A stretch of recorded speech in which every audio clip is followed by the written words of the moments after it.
it's time to sit back and relax with your favorite drink. And listen.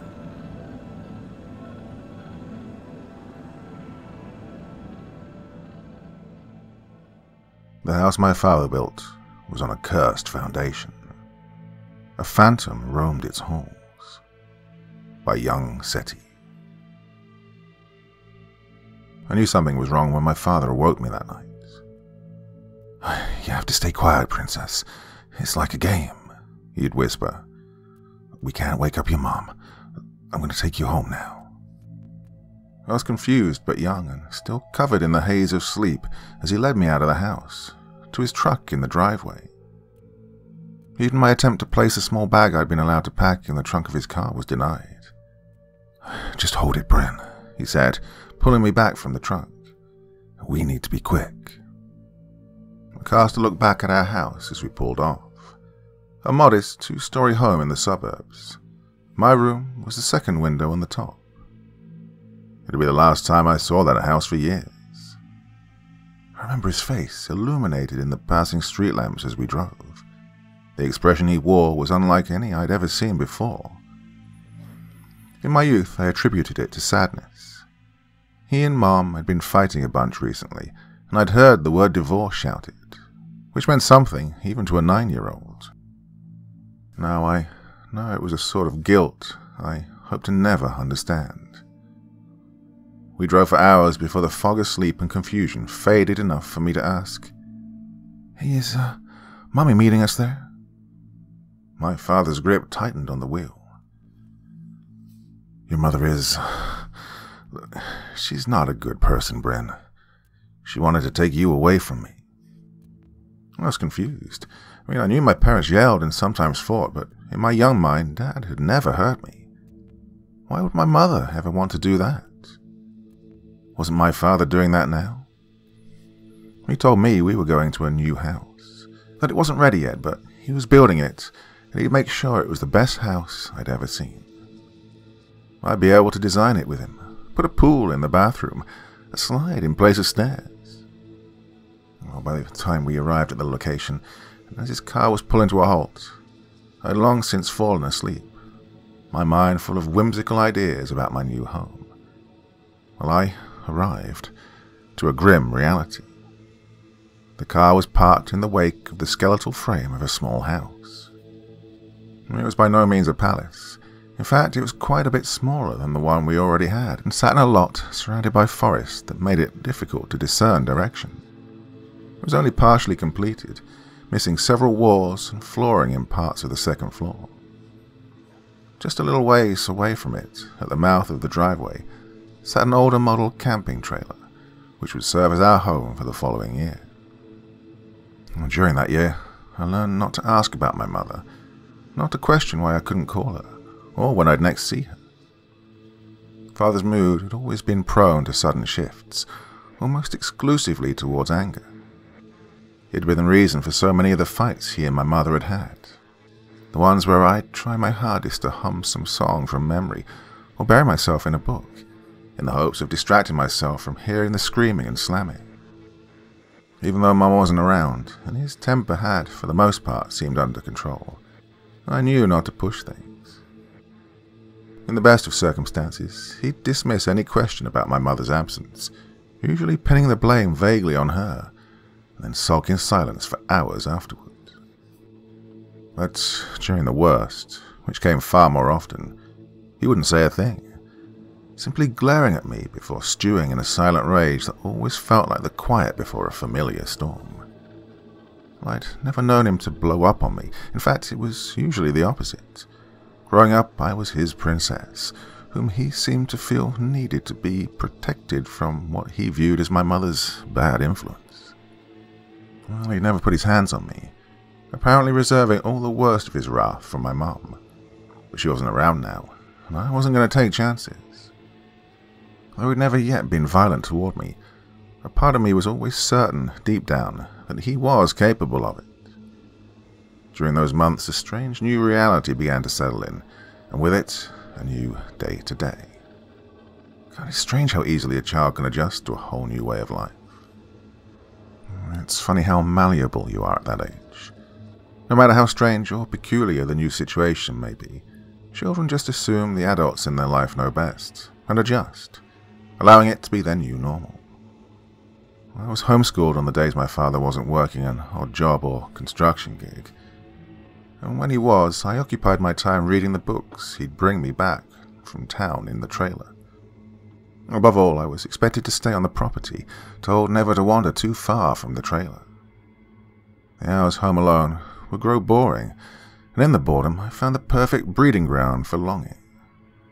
Yes, my mind would turn to thoughts of my mother and my old life.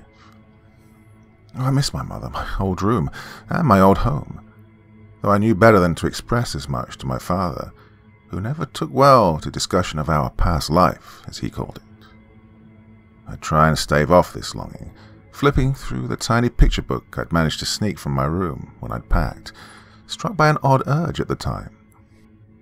It contained my favourite photo of my mother and father, from months before I was born at their wedding. I'd always thought my mother looked like such a princess in the image. Her white dress and long brown hair I'd always taken after, styled beautifully, a far cry from the usual exhausted mother appearance. When that failed to suffice, I took to wandering that skeleton of a house that stood like a surfacing corpse beside us as a distraction.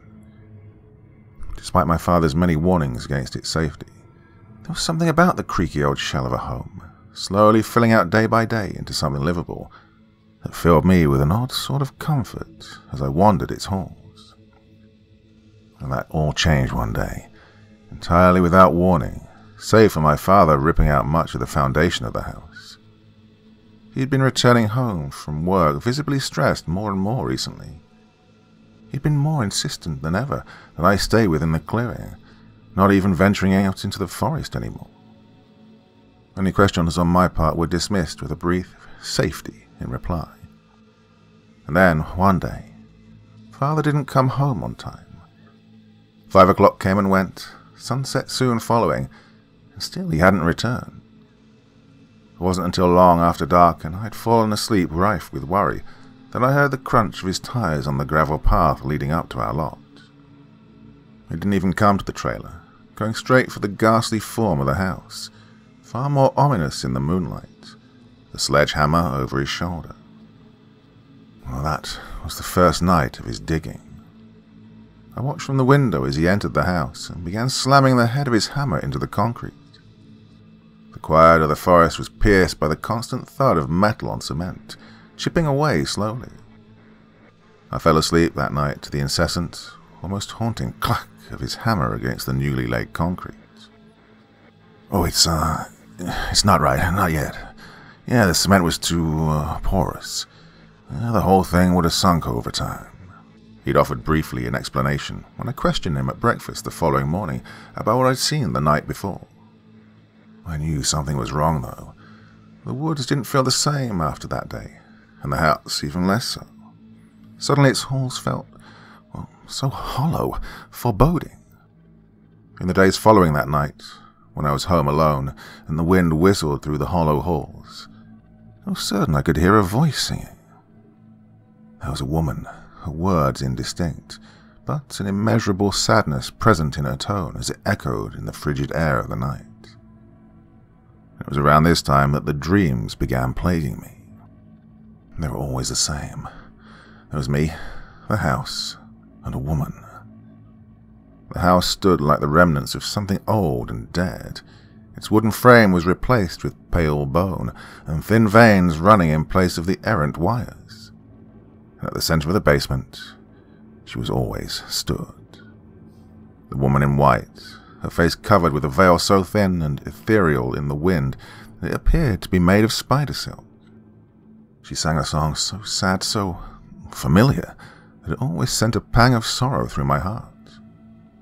I approached, a sense of unshakable familiarity driving me forth. My hand would reach out for her veil, half expecting my fingers to tear through it and contact that. And then I always woke up. My face would be wet with tears, and an air of dread would cling to me for several minutes. I learned very quickly not to mention the woman, the voice, or the dreams to my father, after his reaction that following morning. I'd never seen him so pale when I brought it up.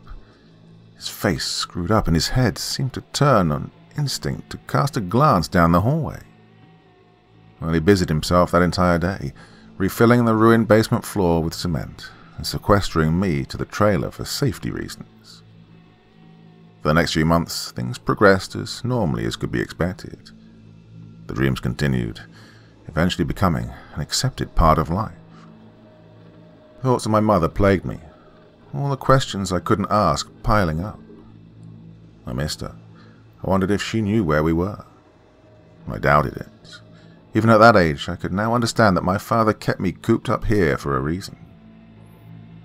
That summer, my father made a few friends on one of his latest jobs, and they helped him finally finish its construction. I watched as covertly as I could from the window of the trailer, staying out of sight whenever they were around, as per my father's orders. He was so proud in those final months of its construction. Now we can get to leave it all behind, truly, he would say, gripping my hand. But the look in his eyes was always so desperate, pleading, as though he were trying to convince himself. And then he'd wipe it all away with a smile as he looked on at the rapidly forming house before us. By the end of the summer, the house was complete. It was a modest 2-story house, painted a vibrant yellow, which had been the color of my choice. It was a far cry from the castle my father had initially promised, but it was a home and was surely going to be a step up from the beat-up old trailer. We spent the following weeks transforming the empty shell of a house into something of a home, painting the walls in the small living room a regal sort of mahogany, my own room covered in facsimiles of unicorns, golden-haired princesses, and other things my father saw as being fit for a little girl's room. But the dreams continued in the weeks following our move into the house, but they changed in subtle but disquieting ways. For one, the woman's song now didn't sound quite so distant. From the very first night we spent in the house, I had the dream of the woman. Well, it was different this time, her voice seeming not to come from somewhere outside, but rather carrying through the pitch-black halls of the house. It was as though the sound originated from somewhere deep within, the way it seemed to almost carry through the walls, airy and chilling, as though the house itself was singing her somber tune. Over that time, I was constantly exhausted. My father started to notice something was wrong, as it nodded off during dinners. But he obviously couldn't begin to suspect what, though. I often gave the excuse of not being used to my new room, which seemed to quell his worries. We bought the first TV we'd owned since leaving home.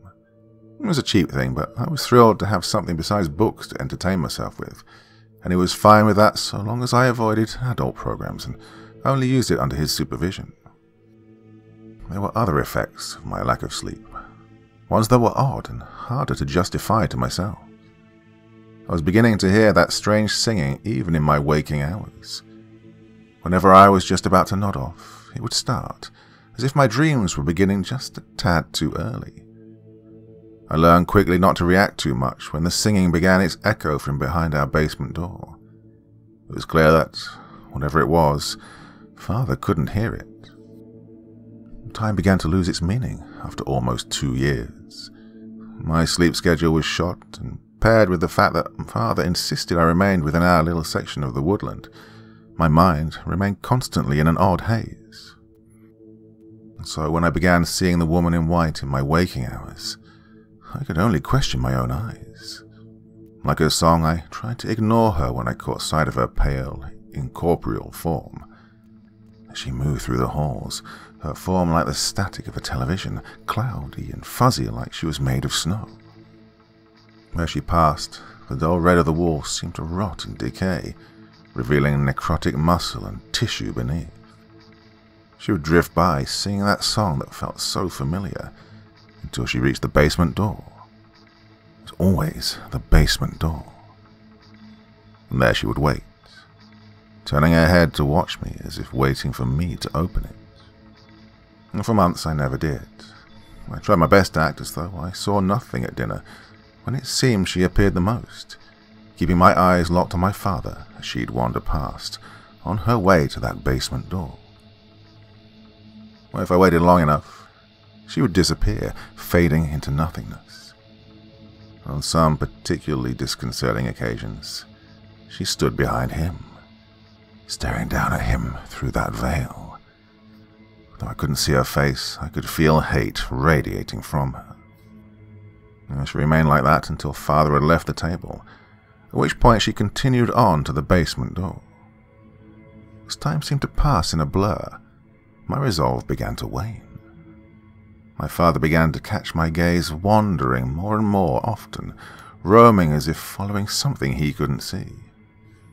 I could tell it was freaking him out by the worried looks he'd shoot me, or the way his gaze would fall on the basement door.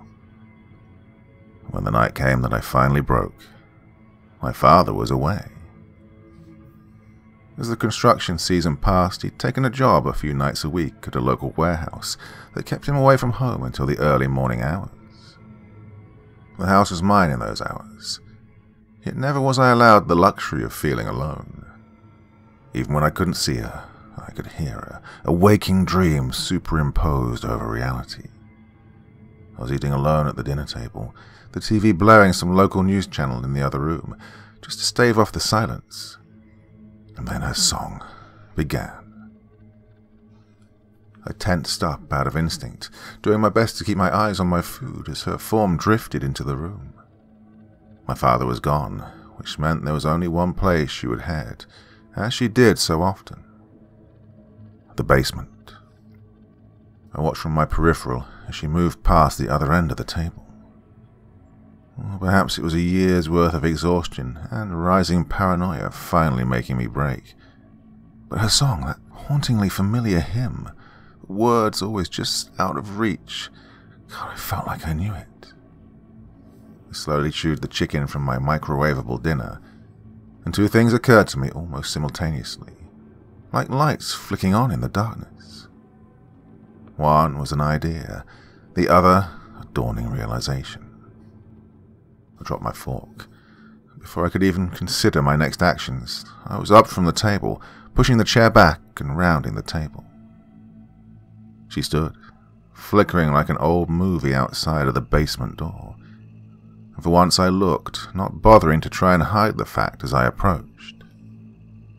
I think by that point, a part of me already knew that the woman was no mere effect of exhaustion. She was real, or at least not limited to my imagination.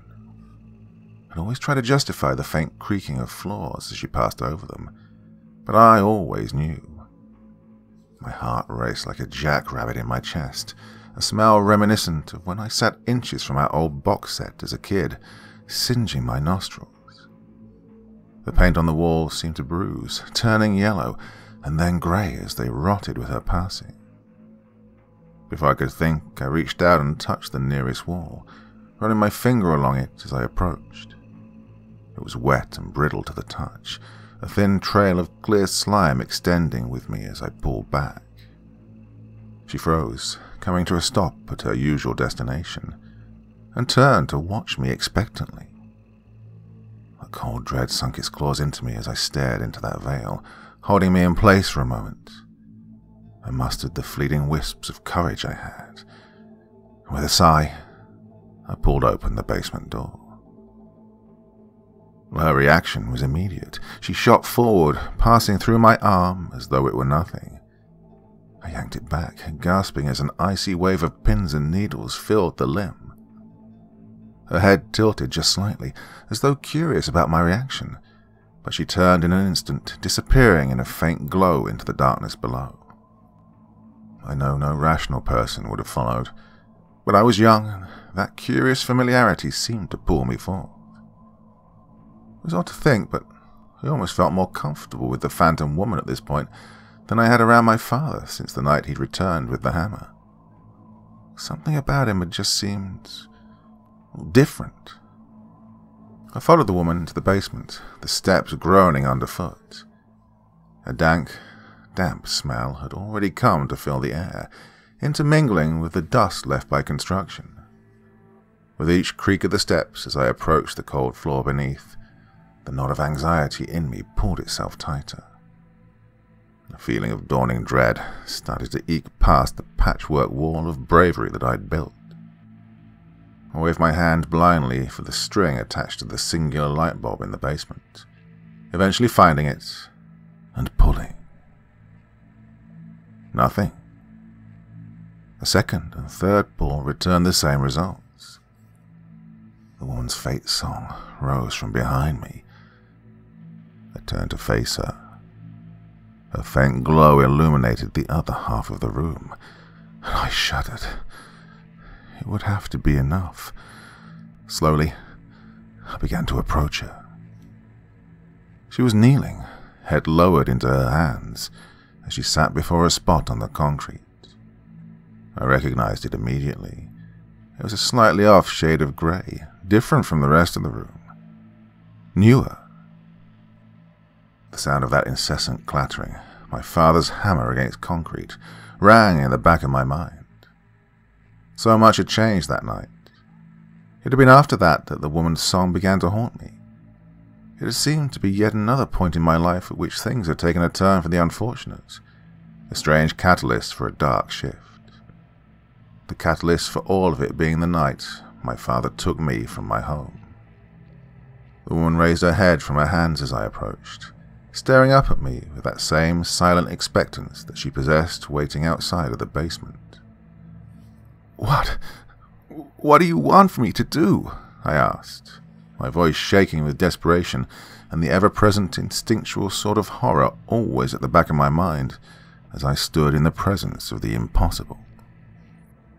She lifted her arm, pointing one pale, unclear finger towards a dark corner of the room, illuminating it as though holding a pale blue candle. In the corner leaned my father's sledgehammer. It took only seconds before I understood what I was being instructed to do, what I'd been called to do for months. I made my way to the corner, gripping the handle of the thing in my small hands. I strained, kneeling as I lifted the hammer from its corner, maneuvering it around and over my shoulder, before approaching her again. The woman stood, a fluid, almost instant motion as if she'd moved from one still to another, stepping to the side of the strange point in the cement. The air buzzed with indescribable energy, thick with a tension caused by the presence of something impossible and the sheer insanity of what I was engaged in. I stared at the woman for a moment, almost trying to peer beneath that veil, unsure for a moment of what I was about to do. She gave me the briefest nod, and in that instant I felt certain of what I must do. I raised the hammer as high as I could manage, swaying lightly under the weight, and brought it down with a clank of metal on concrete. A few chips of cement broke off, but little else. I did it again, and again. The progress was slow, almost negligible at first, and though I wondered if I was even making progress, I was spurred forth by the woman's gaze. There was something down there. I suppose I might have realized that deep down, the night my father took to it with a sledgehammer, his excuse had always seemed lackluster. I continued like that for hours, until my palms were slick with blood and sweat, tearing open from the friction. I was drenched, my hair clinging to my forehead, and my pajamas to my skin. My arms were on fire, but I continued, hours passing until eventually I'd made a significant dent in the concrete. And there was something there, visible just beneath the dust and debris. It was wrapped in cloth, white at one point, now stained a deep, rotten grey. The smell hit me immediately. I dropped the hammer to my side, stumbling away as my knees buckled and my eyes watered. The cold pit that had been present inside of me from the moment my father woke me up in my room stretched now until it enveloped me. The stench was like meat long gone bad, almost like the cat that had been hit outside of my house when I was little and left out in the summer sun. It was death, pure and unfiltered. I felt tears running down my face and fought off the urge to relieve my bladder as my body shook in response to this smell. The woman turned and faced me, and in an instant, she stood before me. One of her hands rose to my face, and I started to cry, but she continued, holding it as close to my face as she could without passing through it. I could feel a radiating coolness from her, faint but there, and she kneeled until her veil was only inches from my face. She began to sing, that familiar wordless hymn of hers. It echoed through the empty room, filling my mind with a sudden, much-needed calm. I felt my heart beat slow, and my breathing return to a steady pace. Upon seeing my reaction, she turned her head towards the crater I'd made, and when she turned back, I knew what she wanted me to do. I nodded, steeling myself and moving towards the reeking hole in the ground. She followed at my side, and it brought me a comfort I hadn't felt in years. I kneeled at the side of the fabric, holding my nose with one hand and reaching out to grab at the edge of the cloth with the other. I pulled it aside. My heart dropped, and my stomach flipped in my gut. There was the head of a corpse beneath, petrified, its grey skin clinging to the bone, and its hair. Its hair was almost a reflection of my own long, dark locks. "Mommy?" I breathed the word, my throat tightening, tears springing forth. I turned my head to face the woman who'd been haunting my dreams, searching for some sort of answer. As I looked at her, the veil over her face, always obscuring her features, began to dissipate, fading like smoke in a breeze, and the pale, almost blurry countenance of my mother stood before me. She gazed down at her body, a look of sadness noticeable in the faint visual snow of her features as she looked at me. And all at once, recognition bloomed, and everything clicked. The familiarity of her song, a song whose words I had long since lost to time, but whose tone I would always remember as the lullaby my mother sang to me when I was younger. I'd seen her pale dress before as well, in the singular photo I'd managed to bring from home. It had always made her look like royalty. My stomach turned as I realized why my father had been acting so suspiciously. He'd killed her. He had killed my mother, burying her beneath my very feet. I felt like I might be sick.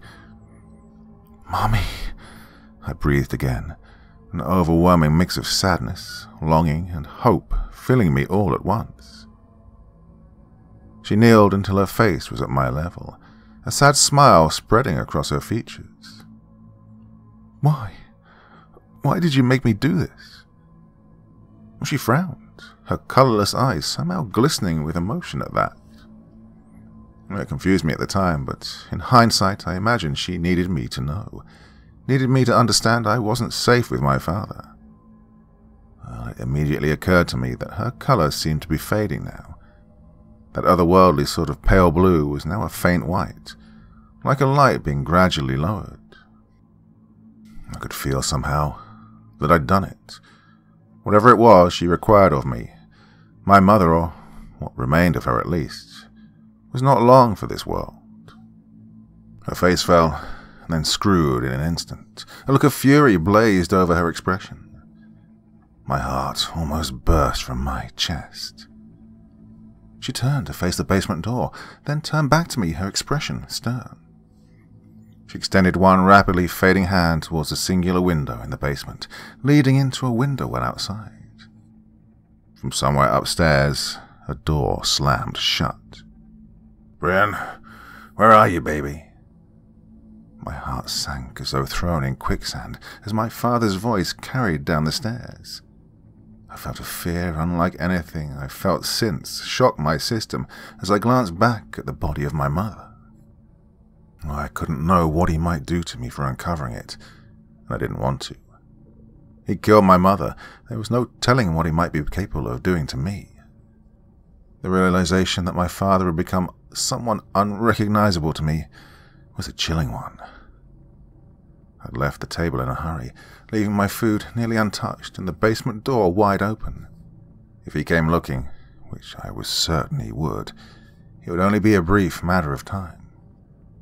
That icy burst of pins and needles exploding in the skin of my back drew my attention then, and I turned to see what was left of Mother, gesturing frantically at the window, her meaning finally clicking. "Bryn, you down there? I've told you it's not safe."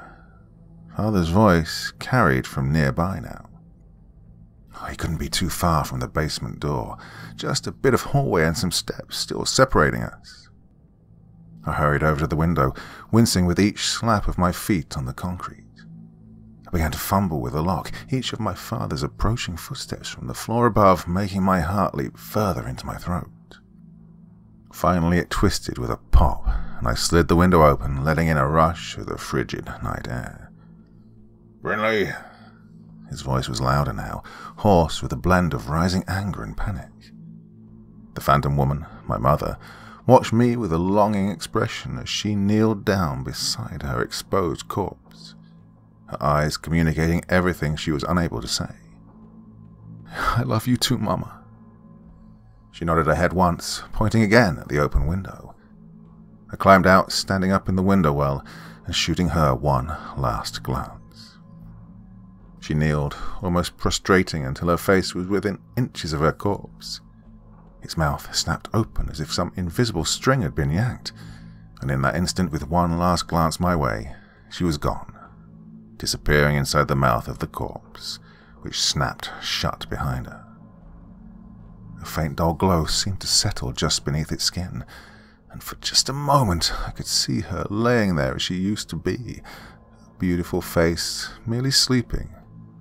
And then it was gone, the glow fading, leaving only the dried husk. "Brinley Jane Adams, answer me, damn it." My eyes widened with cold panic. He was coming, just at the top of the stairs now by the sounds of it. The thump of footfalls on the basement stairs sprung me into action, spurring me forth like a frightened animal. I strained to pull myself out of the window well. My arms felt hot and full of sand after my hours with the sledgehammer. I scrambled for some purchase along the rigid metal walls with my feet, eventually managing to boost myself up enough to just slowly begin rising onto the ground above. It was dark out, and the forest around me was pitch black, with the exception of the faint light glowing from the windows of the house. I groaned as I pulled myself out of the window well, out onto the ground, but had little time to catch my breath. "Oh God, oh my God." I could hear his voice, his stunned whisper just a few feet away in the room beneath me. He was in the basement now, surely seeing my mother's corpse uncovered and the window open mere feet away. "Brinley!" He sounded unhinged, his voice seeming to shake the walls around him. I pulled myself to my feet and ran. Twigs and crinkling leaves announced the sudden burst of movement as I peeled off towards the tree line, which had for years symbolized the border edge of my entire world. "Brinley, please, I did it for you, baby. Your mom, she was sick. I thought she might hurt you, and she wanted to take you away. Bryn, you know Daddy would never hurt you, right?" His voice pleaded from behind me, at points wavering with exertion. I chanced to glance behind me as I rounded the corner of the house, heading off towards the gravel path that served as our driveway, just in time to see my father pulling himself to his feet where I'd stood outside the window well just before. Our eyes met briefly, his glistening with tears and an unfamiliar madness. My heart pounded in my chest and my lungs burned, the bottoms of my bare feet beginning to sting from the pebbles, the twigs, and the detritus of the forest. "Brinley!" God, he practically shrieked my name. "Brinley, I did it for you." He was gaining on me. I could tell by the rapid approach of his unhinged screaming. Despite my best efforts, I was half the size of my father, and without my shoes, running was growing to be excruciating. I had to think of something, quickly. I veered off, hoping my father wouldn't emerge in time to see where I was heading, racing off towards the old trailer. It had all but been untouched since the house was built. A rotting memory stood on cinder blocks. I quickly crawled beneath and held my breath, watching the corner I'd just rounded. My father emerged seconds later. His eyes were wide and wild, searching frantically through the surrounding brush. His hair was slicked with sweat and clung to his forehead in wet clumps. And in his hand, he gripped a blade. I didn't want to know what he intended to do with it. "How did you know?" he moaned into the darkness, his voice wavering as he sobbed the question. "Was it those dreams, huh? Did your bitch of a mother fuck me over just one more time from beyond the grave?" He spun as he spoke, eyes practically bulging as they scanned the darkness, and his face a deep red, jaw clenched and teeth bared as his spittle flew. I clasped my hand over my mouth, praying for my very heartbeat and breathing to be silenced. He shook with emotion, unmitigated rage, and an unhinged sadness. Oh, he screamed loud and raw, kneeling down for a moment with his head between his hands, and my heartbeat practically froze as we stood almost at eye level. To my luck, he stood, never bothering to look beneath the trailer. "Brinley, I know you can hear me out there. I tried my best for you, baby. I really did. I tried to make sure you didn't grow up like her, that you were good and obedient. But I'm sorry, baby. I don't think I can help you," he muttered, head lowered in his hands.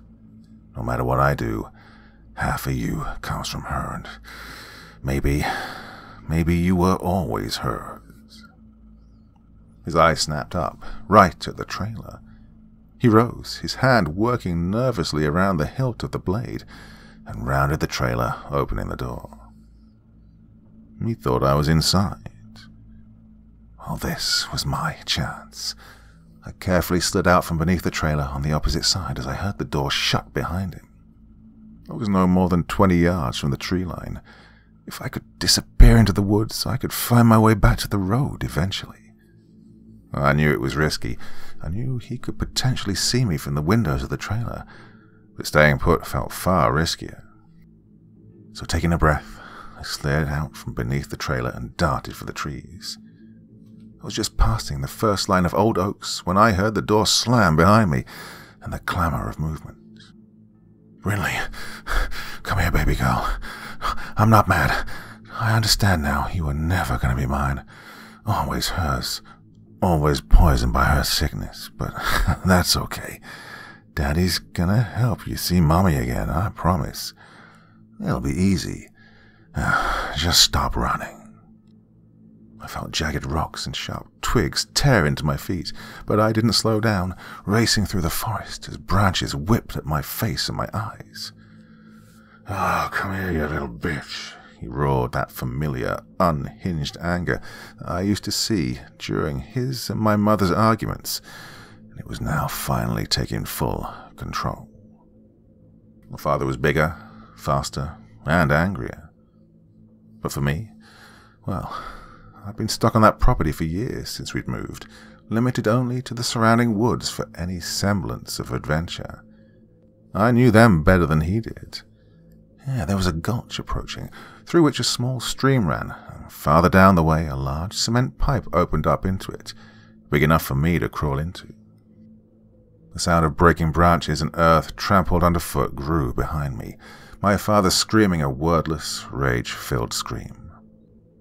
I let myself slide down the gulch, landing in the little stream below, pulling myself onto its banks, and ran until I reached the pipe, crawling inside. The faint trickle of water echoed through the long, dark tunnel, and a wet, damp smell filled the air. I stayed quiet. Footsteps approached from somewhere outside, and I felt my heart soar into my throat, threatening to suffocate me right there as they drew nearer. The sound of water being disturbed as someone trudged through it made me freeze, right as a pair of legs appeared outside of my hiding spot. I held my breath, knowing my life likely depended on it. "Brinley, You come back here, damn it. I jumped, but managed to stay quiet. Brinley, he called again, voice lower, raw now with emotion. He stayed out there for what felt like hours, but couldn't have been more than minutes, moaning my name like some phantom as he roamed the woods in search of me.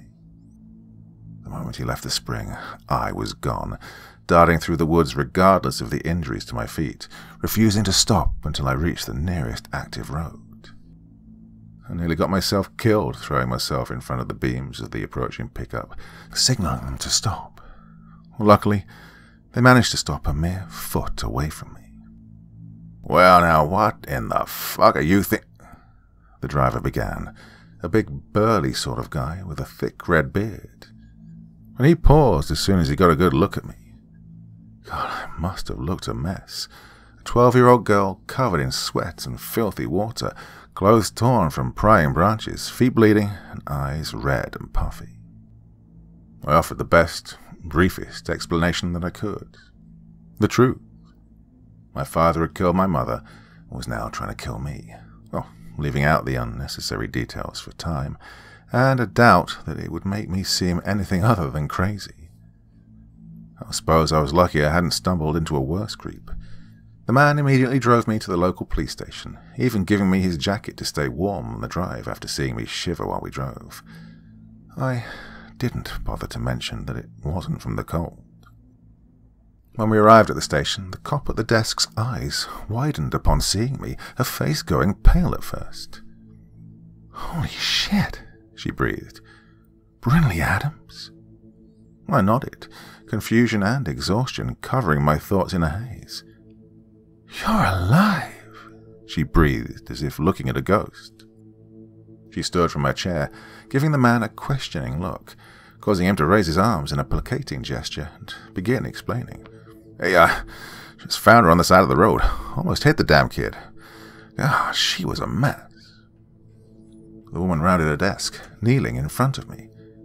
"Brinley, you've been missing for almost 2.5 years, ever since that night your father—" She trailed off, looking somewhat uncomfortable. "Killed my mom," I finished, eyes glazing as the words seemed to finally hit home. She nodded, pressing her lips into a thin line. "Look, no, this is going to be hard, but one of the other officers is going to take you to a room and ask you some questions, okay?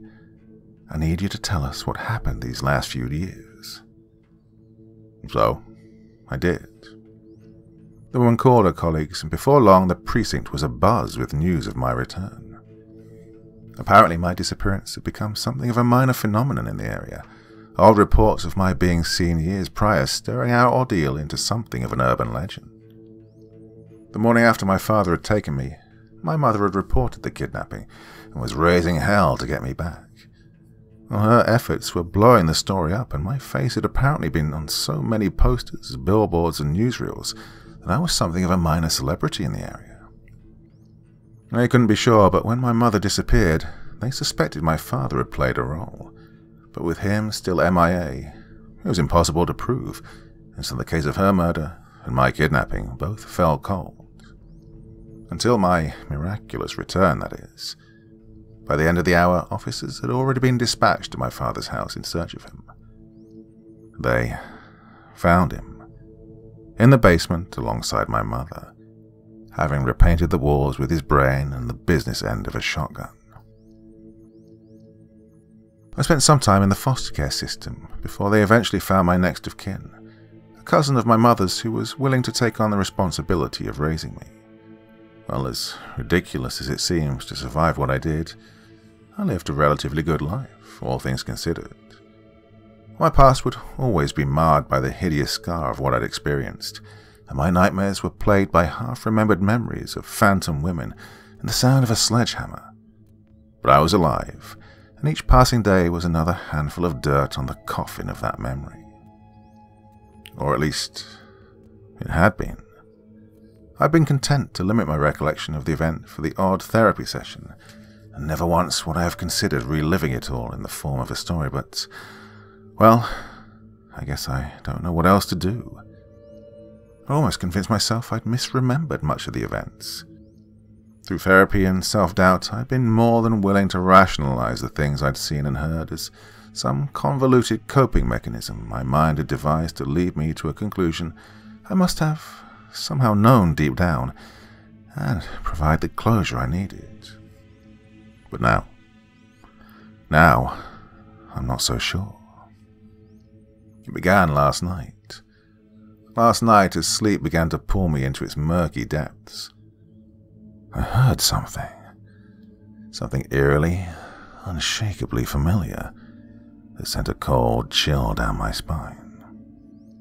From somewhere outside of my house, amidst the surrounding forest, echoed a sound I recognized, wordless but unmistakable. It was the rage-filled cry of a man, one I'd heard many years before.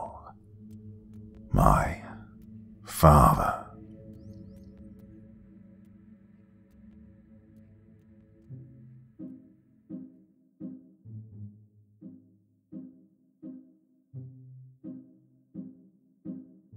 Well, my dear friends, nothing like an old-school, creepy, scary ghost story out in the woods. Now, forgive me if this outro is a little bit shorter than most of them, but I just spent 20-odd minutes recording and then realized I'd effed up the settings on the microphone, so it sounded dreadful. So I've just had to record the last half of that story again, from scratch. Oh, it's heartbreaking when that happens, I tell you. So, yeah, that's it. Hope you enjoyed that one. Thoughts, feelings, anything in the comment section below the video. And as ever, I'll do my best to join in the conversation. And I'll be back again very soon. Possibly Thursday, probably Thursday, and then a podcast on Friday evening as well. Till then, very, very sweet dreams, and bye-bye.